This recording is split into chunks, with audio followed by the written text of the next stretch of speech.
Where's that hecking on button? Ooh, I found it! Let's play!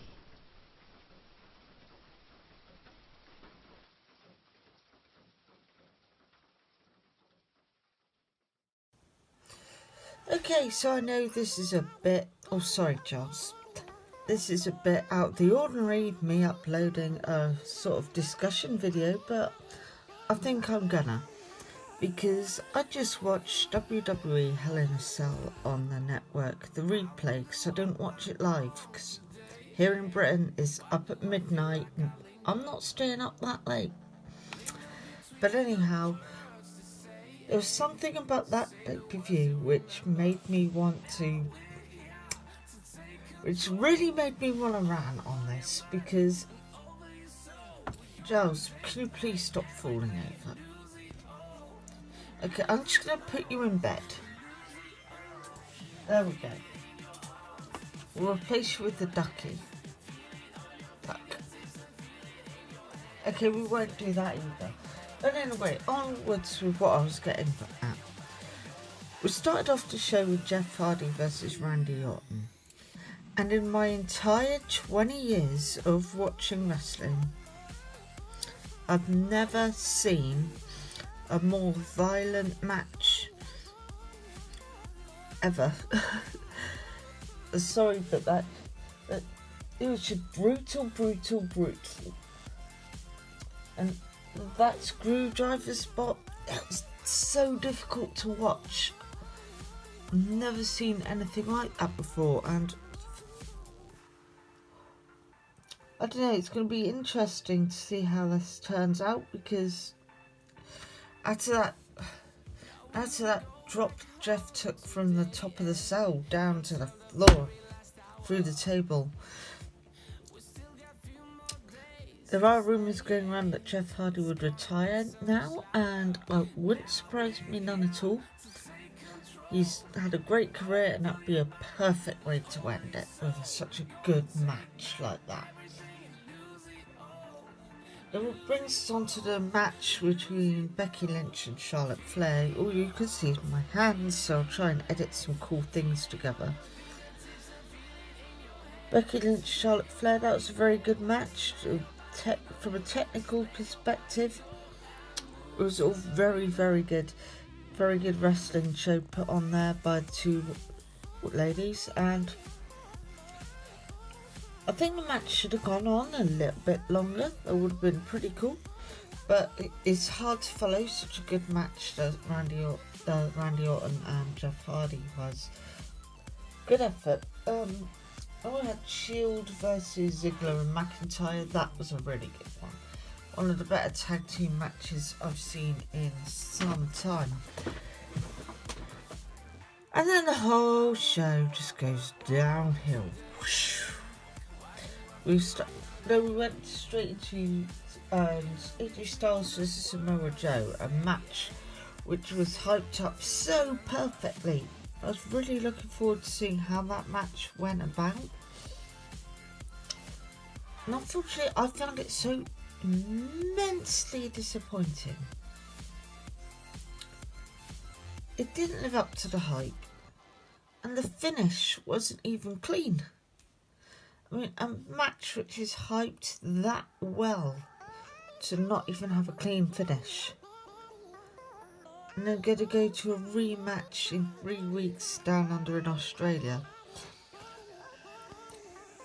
I face palmed so hard when that match finished, I nearly broke my nose. I mean, ugh.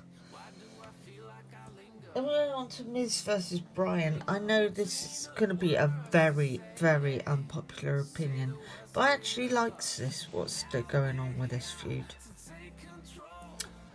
If you think about it, the Miz versus Bryan, this is a feud that's been going on for years.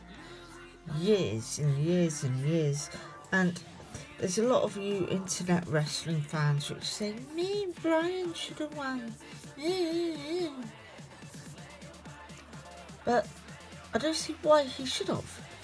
I mean, why would a big payoff to years of feud happen in a mixed tag match? come on. The payoff deserves better and bigger than that. I reckon this feud's going to go on for several more months, and the payoff comes off at somewhere like the Royal Rumble or even WrestleMania. I'd like to see the feud drag on a lot longer. It's a good match. And then we got Rousey versus Bliss, and come on. Did Bliss ever look like she was going to win? Or did she ever never look like she had a chance of winning? No. Sorry. This match was just one I would rather just fast forward through to the end, see how it goes. It was just... the finish was just confirmation of the inevitable for me. Yeah. Rousey needs to sort of have an opponent which looks like a threat to her. So I'd be interested in seeing a Rousey-Nia Jax feud. That would be good. I'd like to see that. Then it brings us to the main event. Braun Strowman versus Roman Reigns. And by far the worst match of my god.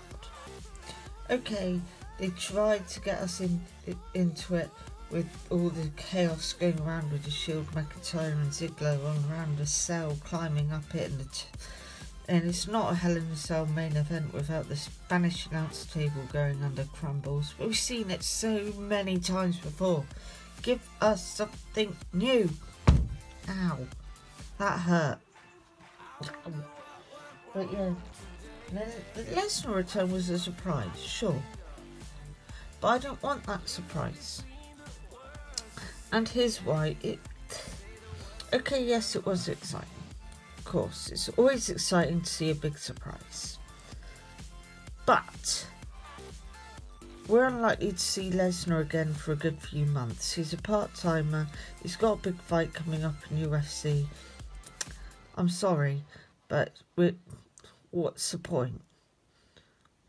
It'll be interesting to see how WWE goes forward with that, because I'm sorry, there was no point to that.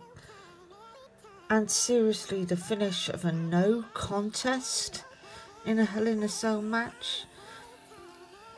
After such a promising start to the pay-per-view, they end it on a no contest.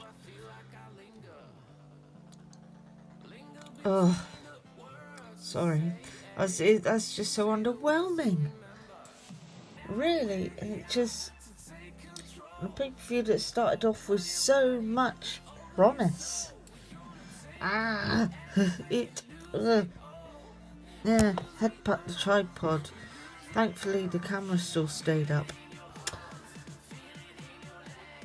It was just disappointing, and I really wanted more from this pay-per-view, and it's just left me a little bit disappointed, the ending. But hey ho, it is what it is. I felt like I needed to rant on this, because get it up my system.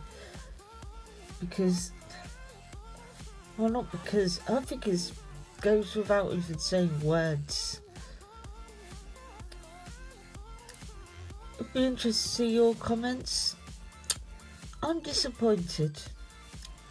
After the start of the pay-per-view being so good, to the answer getting worse and worse and worse and worse. What they should have done is flip the pay-per-view on his head and ended with Randy Orton and Jeff Hardy. That would have been much better. That would have been much better. Let's get your thoughts in the comments below, guys. I'll be interested. I'll be watching. Don't forget to like and subscribe, or there, whatever. And I'll see you next time. Good day and bye.